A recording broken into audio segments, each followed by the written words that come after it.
in the very beginning of graphite, I didn't know nothing about it. This is probably a good story, probably for them.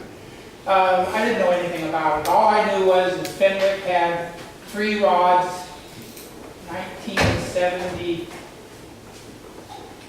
74 after the show in Chicago.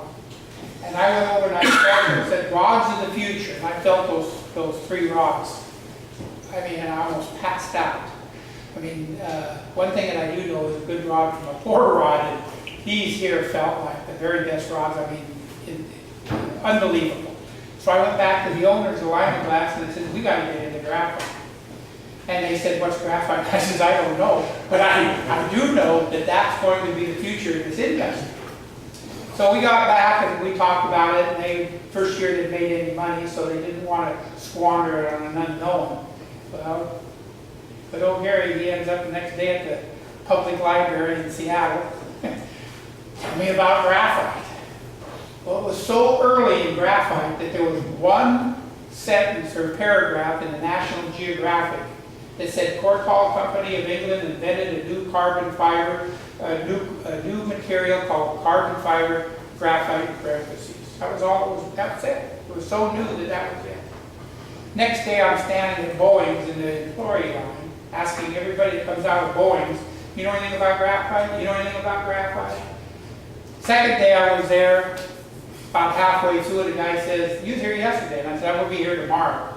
And the next day, until somebody, I mean, it's the only place that I knew that somebody might have known about graphite. I mean, Fenwick is in Bainbridge, and aerospace is what it was really invented for. So he said, well, he says, you know, over to gate C, that's where the engineers come out. So I go right over to gate C, 4th or 5th guy through the gate. You know anything about graphite? Well, yeah, I'm a composite engineer for the SST. I said, would you like to go to dinner? So I took him to dinner. I got him breakfast and lunch and dinner, breakfast and lunch and dinner. And we got to be pretty good friends, and so I was just like a sponge, just trying to learn everything that I could learn about graphite. Cut the story down because it is kind of a long story. I finally got him interested in it. Boeing's was like this on building the SST, and so all of the technology that they had already got in composites were kind of on a tilt. So we got a computer designer engineer and a structural designer engineer. And with the computer designer engineer, we took the small scale deflection computer program system off the wings of the 747 that was only designed. That was the first airplane that the wings were computerly designed. So when you're flying the other planes, think about it. But they only went when they go to past 7 degrees, the wings break off. So they didn't need to write the program any more than that. So we had to rewrite the program and write it for 360 degrees. So there was really, at that time, there was only 3 computers in the world that would run the program. That was the Boeing's computer, I think 3M had one, and I think the military had one. And so we got him, we got a structural designer engineer, we rewrote the program. We wrote, clear back in them days, we really wrote it so that we could take a blank horizontally and jerk it all the way to 15 degrees past vertical and stop at any place we wanted, check every inch of the blank, the ID, the OD, the wall thickness, the shear strength, the bending strength, overbuilt spot, underbuilt spot, and so we could design that blank for 100% efficiency of the material from the tip to the butt.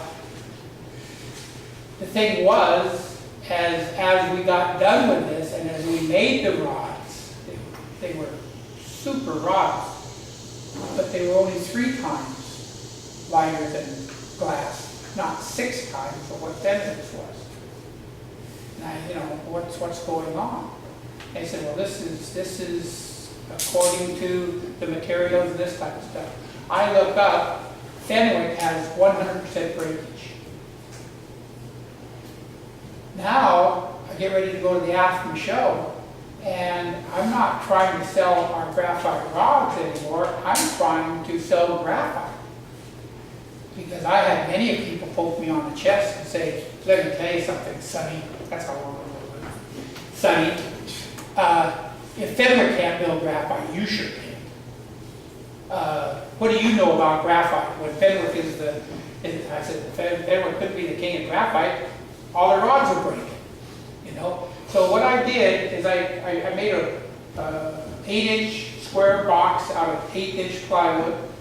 I had just under a 5-pound hunk of lead in it that ran up through, put a cable on it, and I took a 9-weight fly rod and I snap it on it, and I would stand at the corner booth in 1975 at the corner booth, and I would tell everybody that this rod was designed for 100% efficiency of the material.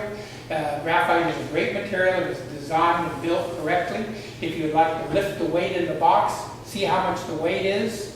I'm going to give the rod, reel, and line away at the end of the show. Now, I wasn't selling rods. I'm trying to sell graphite. I'm trying to get, because they got a boom deal on graphite at that time. So I think I had about 860 things. In them days, the after show was huge. You went with a tie on. First year I went, I said, I don't wear a tie for nothing.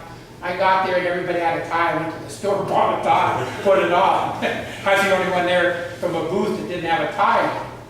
So anyway, I had about 160 of them, and the kind of story ends with the last day, this big tall guy come over.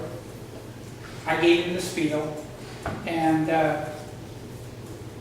he flexed the rod and said, nice rod, Sonny. And I said, no, you got to lift the weight in the box. And he flexed it again. And he said, yeah, nice rod, Sonny. I said, no, you got to lift the weight in the box to do it. And then every time I give him that spiel of how it was designed, I mean, I just opened up my mouth and how it would come. I said it so many times.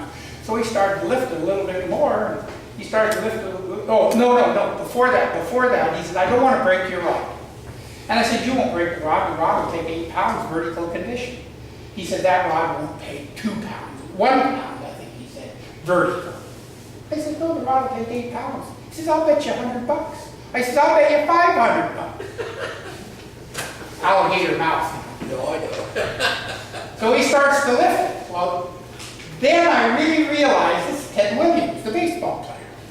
I mean, before that, and then I kind of looked around and said, this is why there's 300 people standing around, you know. And so he starts to lift it, and then the alligator mouth took over again. And I said, well, Ted, if you can't lift it, I'll lift it for you. Ooh. He reached over with the other hand. Now, I'm telling you, 2% of the people could lift the weight out of the box. 20% of the men could, 30% of the men couldn't lift the weight. And he turned around with the other hand. He lifted the box that far off the ground. He set the box down. He lifted it up again. He said, this is a hell of a rod. And he set it down. He did it about 3 times. He bought 12 or 13 rods from me that year and told me later, because we got 2 pretty good friends, he says, when you said that, I tried to break the rod. But I said, the way that you was lifting, even though it would take 8 pounds vertical, and it was only about 6.5 pounds in the box, the way that he was, I mean, that man was strong. I went back and tried to do it again at that age. I was pretty strong too, because I could get the box off the floor, but no this high off the ground. So